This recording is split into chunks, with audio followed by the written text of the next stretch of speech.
Assalamualaikum warahmatullahi wabarakatuh. Shalom, Om Swastiastu, Namo Buddhaya. Salam kebajikan.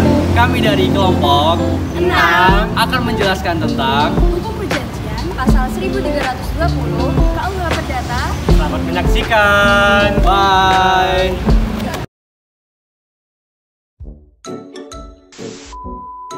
Oh ya nih guys, aku mau buat perjanjian. Kira-kira apa aja sih hal-hal yang perlu diperhatikan di perjanjian? Lalu apa aja sih syarat-syarat sah perjanjian itu?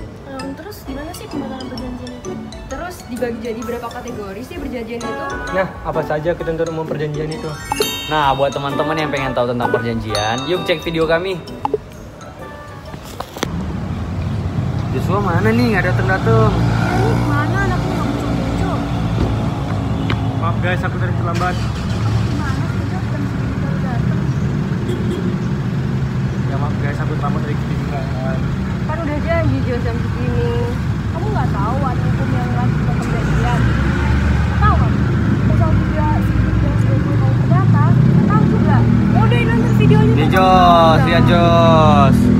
Perkenalkan, saya Felsalina Putri ingin menjelaskan tentang syarat sah perjanjian. Dalam pasal 1320 KUH Perdata dikatakan untuk sahnya sebuah perjanjian diperlukan 4 syarat. Yang pertama adalah kesepakatan para pihak. Kesepakatan yang lahir dari para pihak tanpa adanya paksaan, khilafat, ataupun penipuan.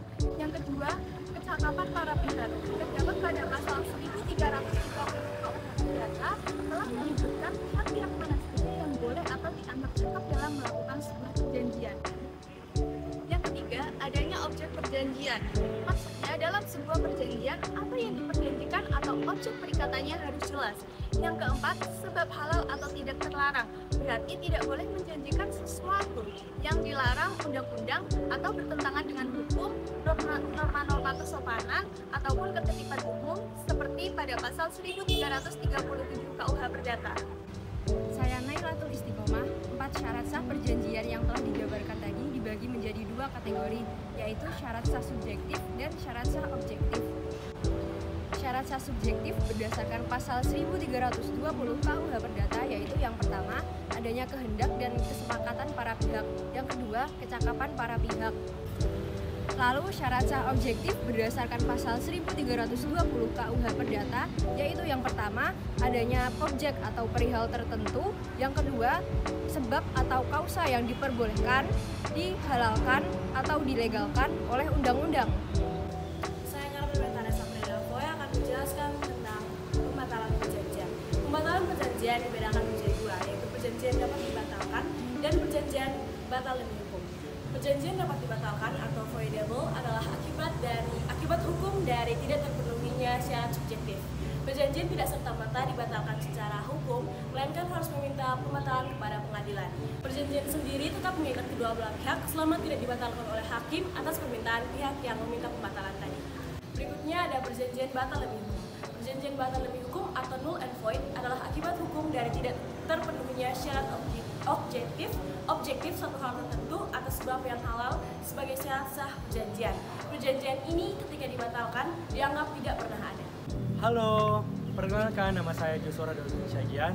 Baik, saya akan menjelaskan tentang ketentuan umum perjanjian. Yang pertama, somasi.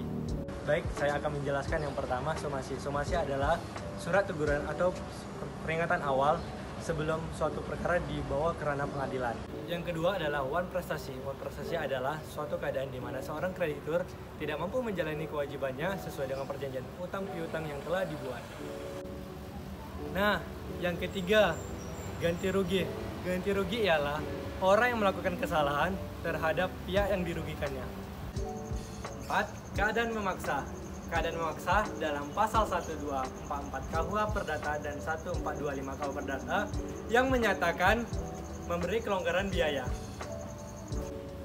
Sedangkan kelima adalah resiko, di mana seseorang wajib bertanggung jawab untuk memikul kerugian terhadap pihak dalam suatu objek perjanjian.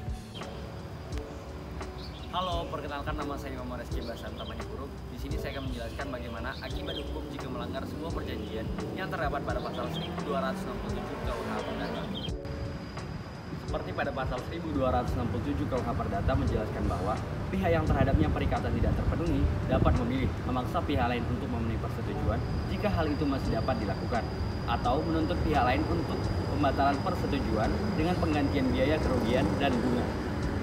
Selain dari pasal 1266 dan 1267 KUH Perdata, terdapat pula upaya dalam menghindari wan prestasi atau tidak terpenuhinya sebuah perjanjian, yang mana yang pertama, pembatalan suatu perjanjian tidak perlu melalui proses permohonan pembatalan ke pengadilan, melainkan dapat pula melalui kesepakatan pihak itu sendiri, yang mana terdapat pada pasal 1266 KUH Perdata. Kemudian yang kedua, pihak yang perikatannya tidak terpenuhi dapat memaksa pihak lain untuk memenuhi isi perjanjian tersebut atau mengajukan tuntutan ke pengadilan untuk pembatalan perjanjian tersebut dengan pembebanan biaya, kerugian, dan bunga seperti pada pasal 1267 KUH Perdata. Nah, buat teman-teman, sebelum melakukan perjanjian, alangkah baiknya memahami syarat-syarat sah untuk melakukan sebuah perjanjian agar tidak terjadinya sebuah wan prestasi atau tidak terpenuhinya sebuah isi perjanjian tersebut.